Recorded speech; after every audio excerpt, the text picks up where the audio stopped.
never made it, but I know what it takes. I'm motivated by a mix of emotion. Got my statement, and I'm reading it slow so I can understand it fully. Appreciate my standing, go out of this world and right on time.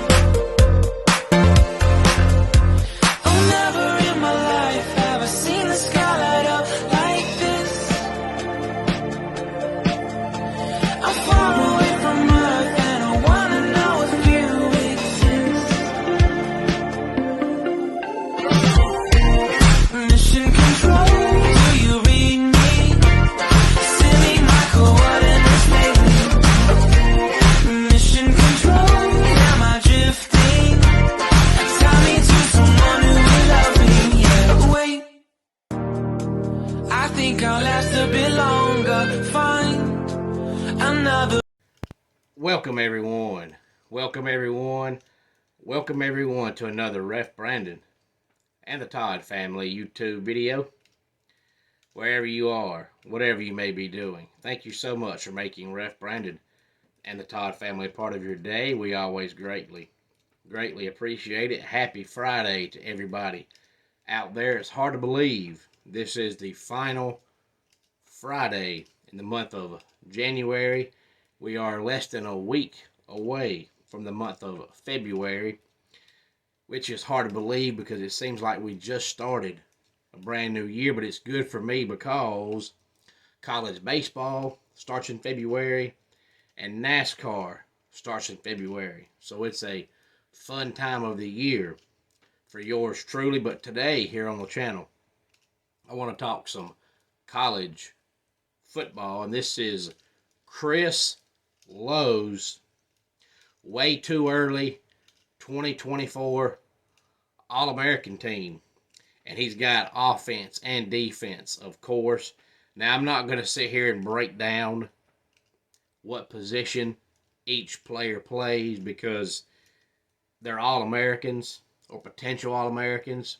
So if you're a college football fan, you probably know who each person is, what team they play for, and the position they play.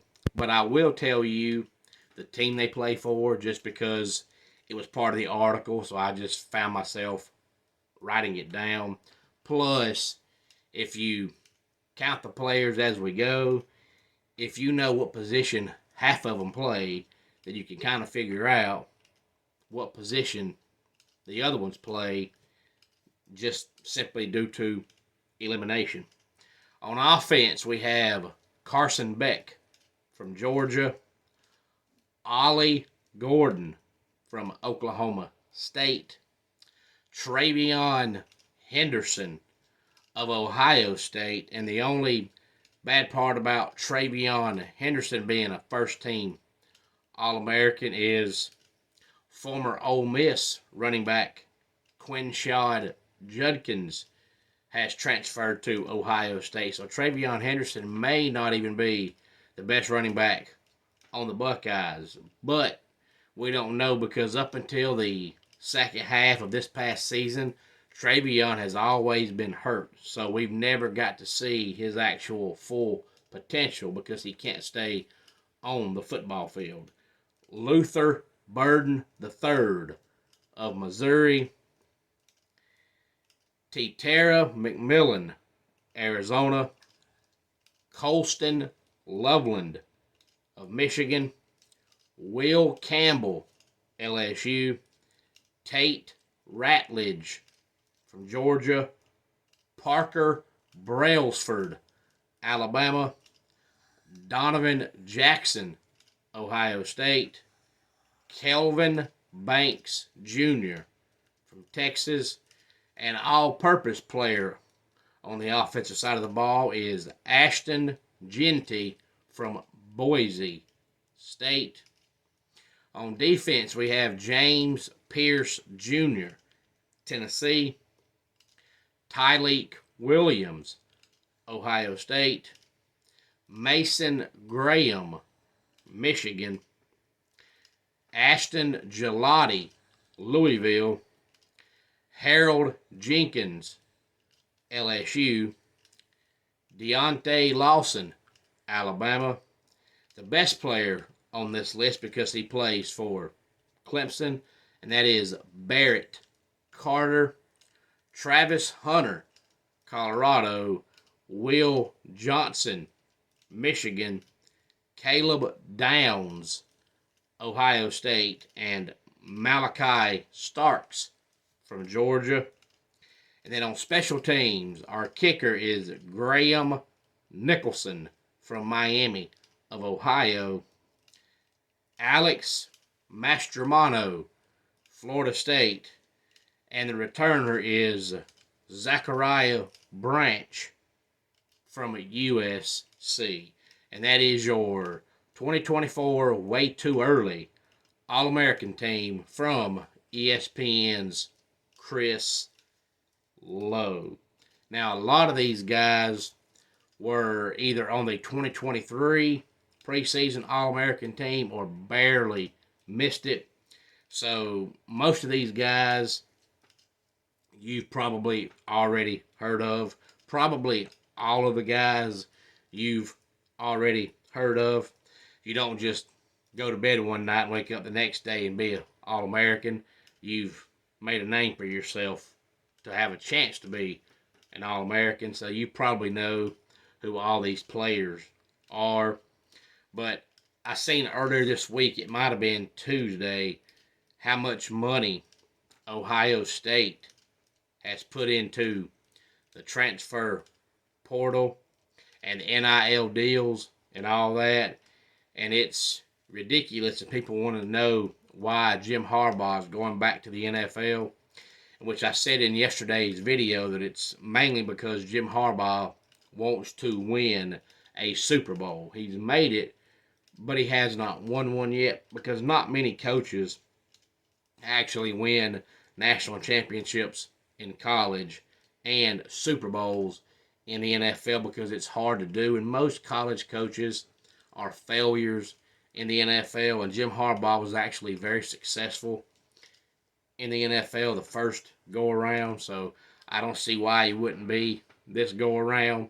But the college game and the NFL game used to be so much different, and it favored the college game. Now they're so much different, and it favors the NFL game. And I believe that's why Nick Saban retired, and I believe that's why Harbaugh is going back. It used to be that you coached in college because it was so much more laid back, so much easier. Now it's not. And now there's actually coaches that have come out numerous times and said that now, with the whole transfer portal thing going on, you have to recruit your players daily because they might be on the team and they might be a starter at wherever they play at. But if one thing goes wrong they don't like, they're leaving. So you have to recruit them daily to make sure they're happy daily. So now there is no off season for a college football coach. Even in the off season, you're having to call and check on your players and make sure they're happy, make sure they're okay, make sure they're not leaving. So now it's more laid back to be an NFL coach than it is to be a college coach.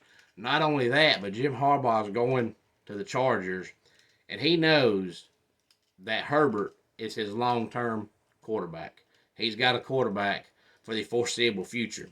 The way the college game is, you might have one quarterback this year as a freshman, and then next year have a brand new freshman quarterback. So you just never know what's going to happen. So with the changes now in college football, it only makes sense if you can coach in the NFL to go to the NFL. And I believe you're going to see more and more players now that are going to stay in college football longer because now you're seeing guys make more money in college than they're going to make with their rookie deal in the NFL. You look at Brock Purdy, for example, for the 49ers. He's got a shot to take his team to the Super Bowl, and I think he makes $800,000 I believe. And I guarantee you there's at least 15 quarterbacks in the college game that make more than that. So if you're in college football now, why in the world would you leave early to go to the NFL and make less money? Unless you're a running back, because running backs' life expectancy is not very long. So the longer you stay in college, the less time you're going to be in the NFL. But outside of that, if you're a quarterback or a wide receiver and you're making over $1 million a year in NIL deals, why would you leave and go to the NFL and make $500,000 for the next 3-4 years? It just doesn't make sense. So I think you're going to see more and more college players now stay in the college game longer because they're going to make more money. Any thoughts on any of this? Please feel free to let me know. Homes for Our Troops is a publicly funded 501c nonprofit organization that builds and donates specially adapted custom homes nationwide for severely injured post 9/11 veterans. Since the 2004 inception, nearly 90 cents of every dollar spent has gone directly to our program services for veterans. Visit at hfotusa.org. Let's go ahead and get our dad joke of the day in here. At the airport, my friend suggested we disguise ourselves as luggage. I said, hold up, wait a minute. Let's not get carried away. And that does it for today's Ref Brandon and the Todd Family YouTube video. Until next time, it's Ref Brandon saying, just like in pro wrestling, life can be over by the count of 3. Tell your friends and family how much you love them. Bye.